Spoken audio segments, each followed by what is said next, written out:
छोड़ दा बाबू छोड़ दा। रोत बे लड़की आइए कहत बे का कहले बे।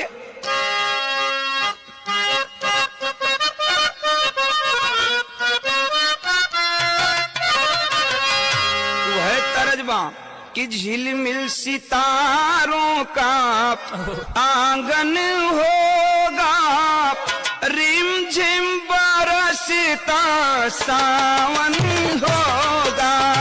झिलमिल सितारों का आंगन होगा, रिमझिम बरसता सावन होगा। झिलमिल सितारों का आंगन होगा, रिमझिम बरसता सावन होगा।